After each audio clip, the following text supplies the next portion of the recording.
Alright, what's going on, everybody? Welcome back to the channel. This is your boy Juju the Gamer here on Juju's Corner. Make sure you follow me on all my social media platforms. Now, let's get into the Texas and Clemson game. Now, it's about a minute, I want to say like a minute 30 left in the game, but Texas is all but wrap this one up. Texas is going to win 37 to 27? No, okay, so it's 38-24. My apologies, but this game was just a microcosm of how important are your trenches. How important is the big guys up front protecting your quarterback and creating lanes for your running backs, and how important is it for the other guys on the defensive line to shut down and penetrate run games and attack the quarterback. Texas, man, their trenches are real. If you didn't believe in them because you saw them lost to Georgia twice, no, they are for real. They had over almost 300 yards rushing. 300 yards rushing. It was like Quinn barely had to. Now, don't get me wrong. Quinn made some throws. To keep drives going. He also made some, some throws that caused pass interference. Once again, to keep drives going. Quinn was solid, but when you can hand your ball, when you can hand the football off to your running back and get 5, 6, 7 yards of pop, or maybe, hell, even a 77-yard touchdown run, when Clemson has all the momentum, it's nothing else you can ask for from your offense.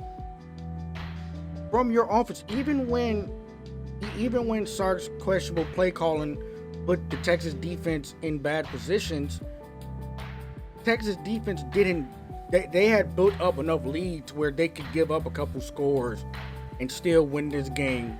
I want to say not quite comfortably, but still win the game. I would say easy. I will say this about Clemson. KLUBNIK is a dude. That second half, he was throwing dime after dime after dime, and it felt like them freshman receivers for Clemson, they looked like, the Clemson receivers of old. they got some receivers again. So I am excited to see where Clemson goes from here, but their trenches was just overmatched on both sides of the ball this game, and it was obvious. This score could have been worse had had Sark kept running the football, because he just stopped for some reason, and that's how Clemson was able to get back in the game a little bit. But yeah, this game could have been over if they Texas probably could have 400 rushing yards. That's how much the big guys up front for Texas was opening up run lanes for their running backs. So hats off to Clemson, had an amazing season.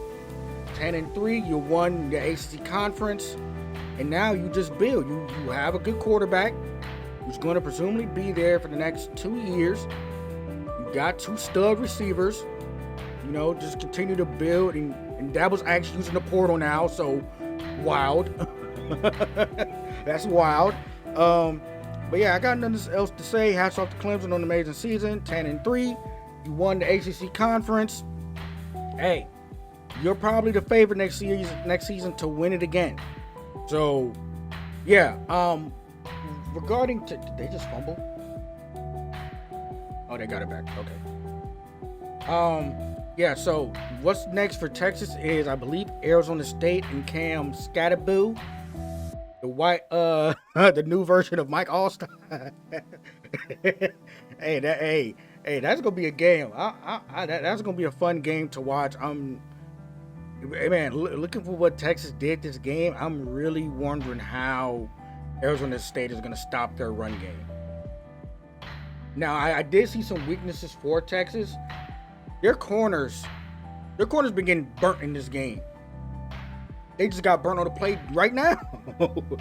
So there are areas where Arizona State can attack this Texas defense. But like I said, it all goes back to, can Arizona State manage to get a stop on Texas? Because, like I said, Clemson, they was getting pushed around on defense. Clemson's defense was getting pushed around. And it's not like the defenses that Clemson used to have in the past couple of years where they were stout, they were just missing a quarterback. No, They were getting put. You give up 300 yards rushing in a game, you are getting pushed around, and you're not tackling. So both combinations aren't working. They're not working together. Yeah, that should be a fun game. Like I said, I'm not sure how Arizona State is going to attack them defensively, but there are areas where they can attack Texas' defense. Pretty much, I saw what I need to see from Texas today. Quinn looked good in the pocket. You know, when he wasn't getting pressured, he was throwing mostly accurate footballs today. Their run game was working. Kelvin Banks was probably going to be a first-round pick. At tackle was back. So if I'm Texas, I'm feeling good about myself playing Arizona State next week. I'm feeling good. But that's it for this video. I'm gonna finish watching off the rest of this game and probably stock up on beer for Ohio State and Tennessee. Oh, good Lord. But if you've been this far, please make sure you leave a like, hit that subscribe button, and make sure that bell notification so you're notified every single time I upload. And I'll see you on the next video. Peace.